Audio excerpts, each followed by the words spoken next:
70 000 сом аяна алган. Баткенде ондой жол милиция кызматкери пара менен кармалды. Баткен облусунун жол кыймылынын коопсуздугун камсыздоо бөлүмүнүн кызматкерлери пара менен кармалды. Бул тууралуу УКМКдан билдиришти. Маалыматка караганда Баткендеги жол милициянын бир нече кызматкери жол эрежесин бузган айдоочуларга айып пул жазуунун ордуна пара алып жүргөнү аныкталган. Бул факт боюнча Кылмыш жаза кодексинин 337-беренесинин 2-бөлүгүнө кызматтык абалына кыянаттык менен пайдалануу ылайык кылмыш иши козголгон. Атайын тергөө иштеринин жүрүшүндө 9 кызматкердин пара алып жүргөнү ырасталган. Анын ичинде РУИ 2000 сом, ШЗЗ 1500 сом, СУМ 3000 сом, СЗА 3000 сом, ЭБА 2000 сом. Ошондой эле 24 январда Көкташ айылы аркылуу өткөн Баткен Разаков жолунда ТА жана ЮБ аттуу кызматкерлер пара алып жатканда колго түшүрүлгөн. УКМКдан белгилешкендей, кармалган кызматкерлер 2023 жылдын февраль айында Баткенге ишке которулгандан бери чек арага жакын аймакта кызмат өтөгөндүктөн 70 000 сомдон айлык алып келишкен. Бирок алар мамлекет тарабынан көрсөтүлгөн колдоону туура баалай алган эмес. Маалымат булагы репортер.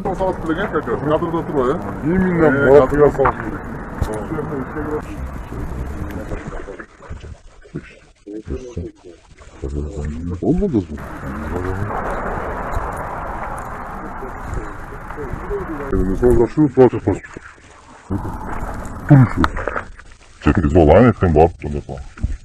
Yok, Ne yapacağım? İnsan bu bayağı alıp çıkan.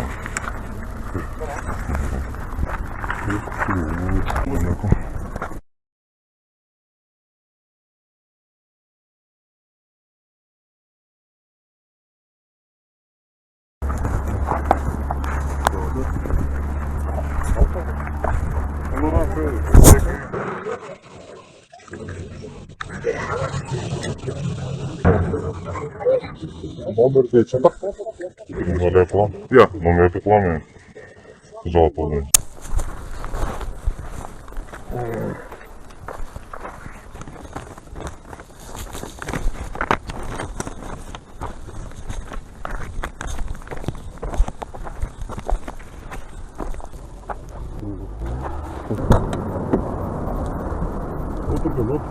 Oturalım.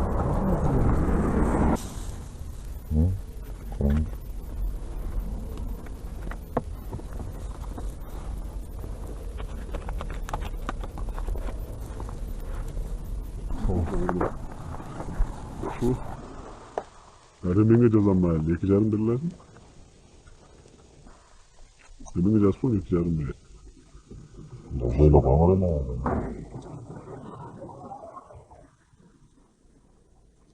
Bu 3'ün bilesin değil mi? 5'ler bilesin. Vallahi bildim. Sab oldu mu? Oldu işte. Neydi? Bu 40 gidecek. Sen ne biliyorsun? O? Kaçak? 5. 500.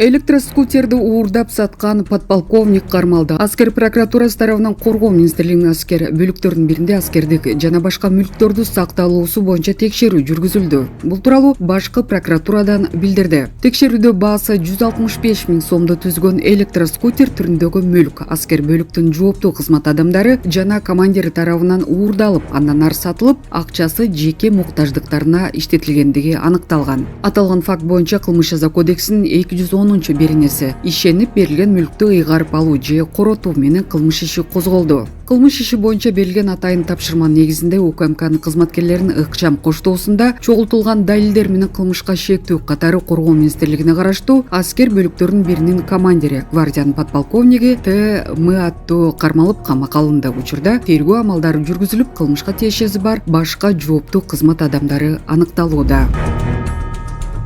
Рыскүл Акимжанова синдром уят. Өткөндө Кыргызстандан барган сулуу дүйнөлүк сулуулар конкурсунда аялдарга болгон зордук зомбулук чагылдырган көйнөк кийип чыкканда биздин уятмендер теришип, чычалап жатып калышты. Акыры келип ал кызды кечирим суратып тынышты. Хотя кечиримди как раз таки ошол уятмендер сурашы керек болчу. Ушундай зордукчул коомду түзүп жаткандар үчүн бизде проблеманын өзүгүн караганды, аны моюнга алганды жана анын үстүнөн иштегенди билбейбиз. Андан көрө көрмөксөн болуп коюу оңой. Өзүнүн башына гана келген болсо, анда жашырып коюу оңой. Ошентип баарыбыз уят деген оору менен ооруп, бул синдром менен жашайбыз. Моя хата с краю, мага тиешеси жок дегенибиз менен зордукчулдуктун башка түрү башка кишиден келиши мүмкүн. Ошондуктан бир нерсени мага тиешеси жок деген позицияда эмес, жалпы тенденция катары кабыл алып, ал эртеңки күнү кайталанбашына салымыбызды кошушубуз керек. Кечек аялдын сабаган зордукчу күйөөнү ГКНБ кызматы коргогондон көрө иштен кетирип жоопко тартса, эртеңки күнү башка кызматкерлер да өзүн ГКНБга күлкү түшпөгүдөй алып жүрүп калмак. Эми мындай безнаказанность болгонун көргөн башка кызматкерлер мындан да жаман нерселерди жасайт. Анткени алар билет, күч органдары баары бир аны сактап калат. Ошентип баары по цепочке кете берет. Үй бүлөдөгү ызы чууга ишибиз жок деген позицияны ала турган болсо, анда тиги кызматкерди да кызматтан кетирип ташташ керек. Үйүндөгү ызы чууну бүтүрүп, анан кел депчи. Ата ызы чуу болгондо ал ошол кишинин жеке иши. Бирок соттук ишке аралашканда ГКНБнын сотрудниги болуп калып жатпайбы? Коомду оңдойлу десек, калп эле уят мен синдром менен оорубай, чыныгы намыстуу жарандардан болсок. Ар бир жакшы иш ар бирибизден башталмак.